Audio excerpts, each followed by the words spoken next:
Hello, I'm here with Professor Chen in Shanghai in China.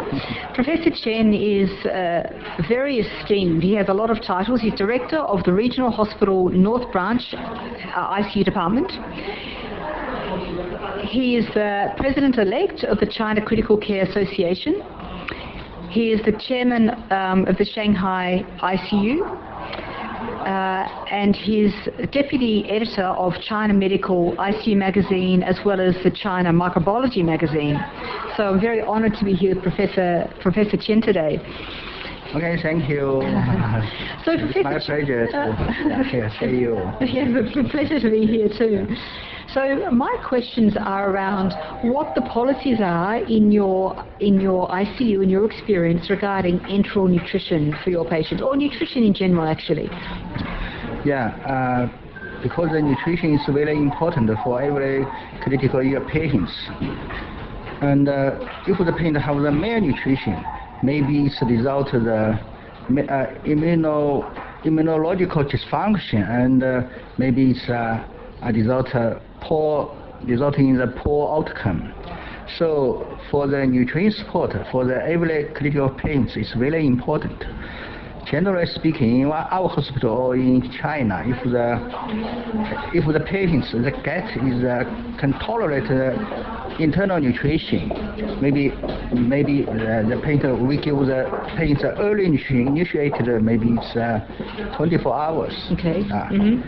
If the patient have the intolerance for the internal nutrition, and the patient have no risk, no nutrition risk for the malnutrition, maybe we you not initiate the PM.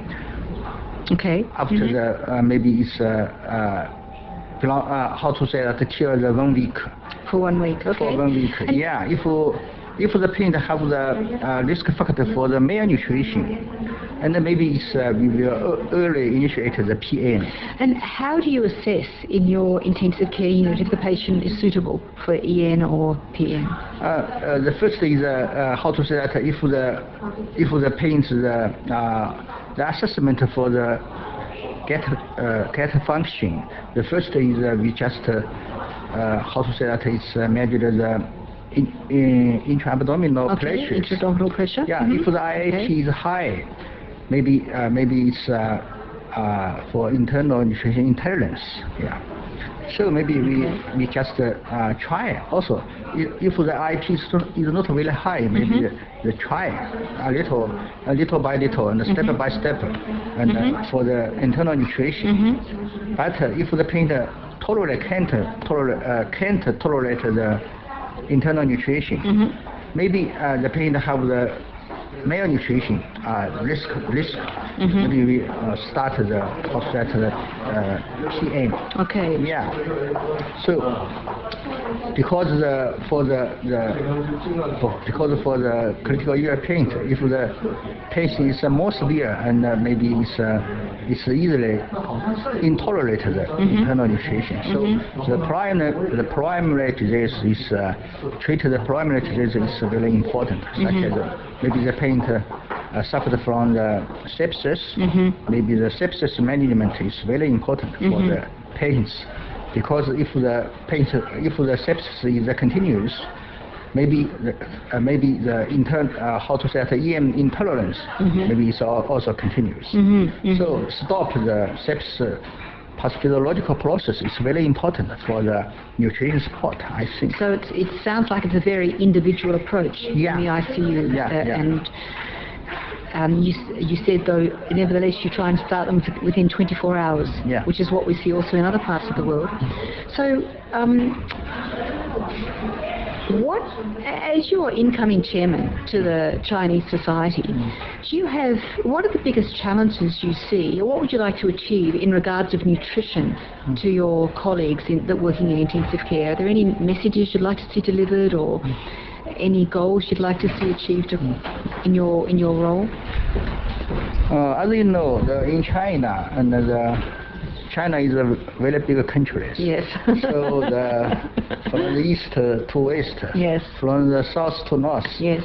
And the level of the critical care medicine is not how to say homogenized. Okay. Mm-hmm. So it's a very big problem for the how to say that. So we use the how to say set up a guideline. Okay. And use this for professional and the standard training for the internal internal nutrition support. So I think the consensus or guidelines is very important to give the intensivist direction how to treat the